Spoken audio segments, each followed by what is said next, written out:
Hello दोस्तों, राधे राधे। आप सभी को मुस्कान प्रतापगढ़ी के चैनल में सभी का स्वागत है। दोस्तों, आज हम लाए हैं बहुत ही छोटा सा, बहुत ही प्यारा सा देवी गीत पचरा। तो आज नहीं रोज़ लाते हैं।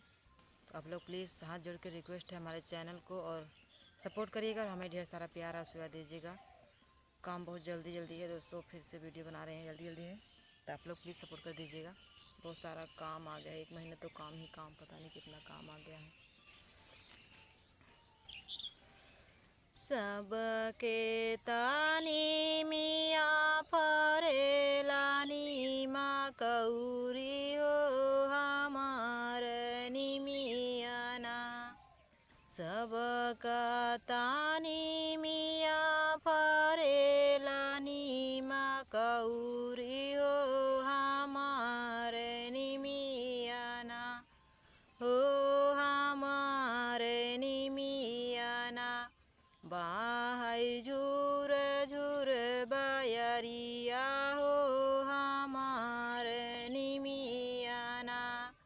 बाहै झुर झुर बयरिया हो हमार निमियाना। सबके तदैया मैया बोलाहु ना जानै हो हमारी दैयाना। सबका तदैया मैया बोलाहु ना जानै हो हमारी दैयाना। दुर्गा बोलै जय जय करवा हो हमारी दैयाना। दुर्गा बोलै जय जय करवा हो हमारी दैयाना। सबका तानी मिया फरेलानी माँ कौरी हो हमार निमियाना। हो हमार निमियाना। बाहै झुर झुर बयरिया हो हमार निमियाना। बाहै झुर झुर बयरिया हो हमार निमियाना। सबका तदैया मैया बोलाहु ना जानै हो हमारी दैयाना। हो हमारी दैयाना।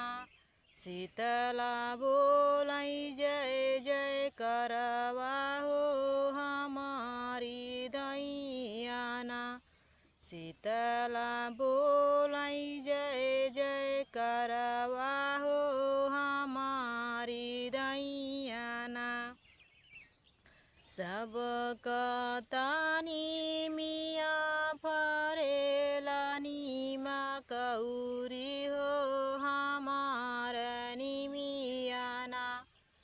हो हमार निमियाना।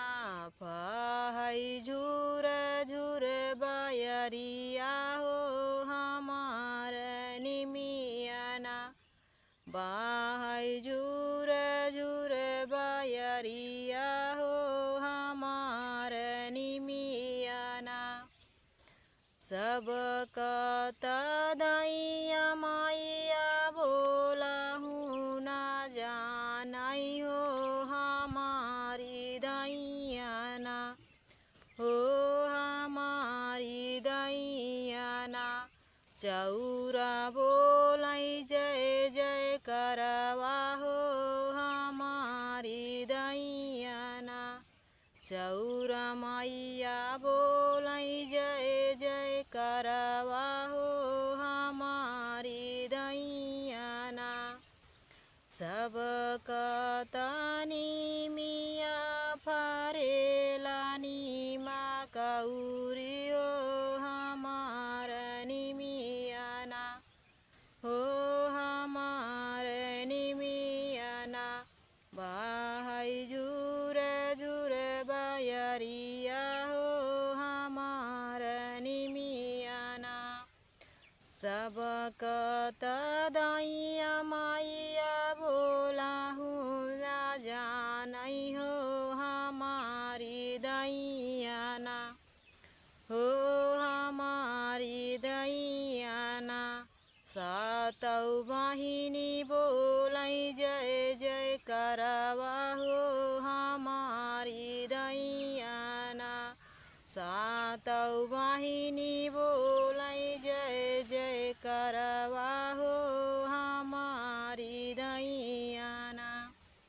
सबका तानी मिया फरेलानी माँ कौरी हो हमारे निमियाना हो हमारी निमियाना बाहई झूरे झूरे बयरिया हो हमारी निमियाना बाहई झूरे झूरे बयरिया हो हमारी निमियाना।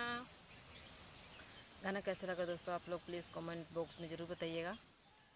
पता नहीं कि साथ में गाओ तो अच्छा जाता है, अकेले गाओ तो जैसे लग रहा है हम लोग किताब पढ़ रहे हैं। तो हाँ जोड़ के रिक्वेस्ट है दोस्तों, चैनल को ज्वाइन करिएगा और ढेर सारा प्यार आशीर्वाद हमें दीजिएगा दोस्तों। चलिए मिलते हैं अगले वीडियो में। अब तो जा रहे हैं हम खेतों में, मिलेंगे सब लोग 7 बजे, शाम को 7 बजे लाइव में। बाय बाय दोस्तों, राधे राधे सबको, जय श्री कृष्णा।